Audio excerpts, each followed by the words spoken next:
Chapter 17 of the Art of Money Getting. Recording by Jill Preston. The Art of Money Getting by P.T. Barnum. Chapter 17. Be polite and kind to your customers. Politeness and civility are the best capital ever invested in business.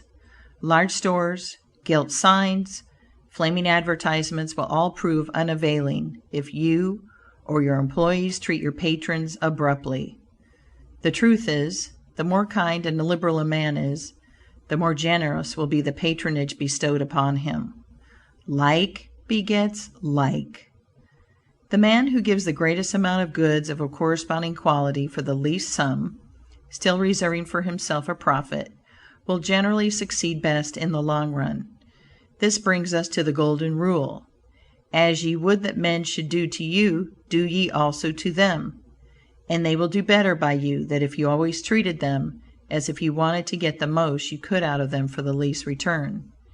Men who drive sharp bargains with their customers, acting as if they never expected to see them again, will not be mistaken. They will never see them again as customers. People don't like to pay and get kicked also. One of the ushers in my museum once told me he intended to whip a man who was in the lecture room as soon as he came out.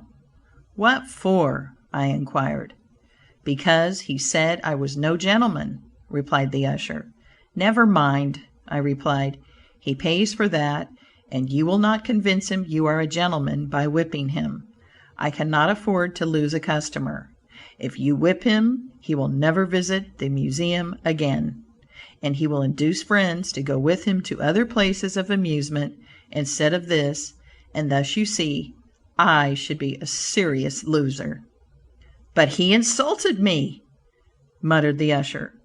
"Exactly," I replied. "And if he owned the museum, and you had paid him for the privilege of visiting it, and he had then insulted you, there might be some reason in your resenting it. But in this instance, he is the man who pays while we receive, and you must, therefore, put up with his bad manners." My usher laughingly remarked that this was undoubtedly the true policy, but he added that he should not object to an increase of salary if he was expected to be abused in order to promote my interest. End of chapter 17. Recording by Jill Preston.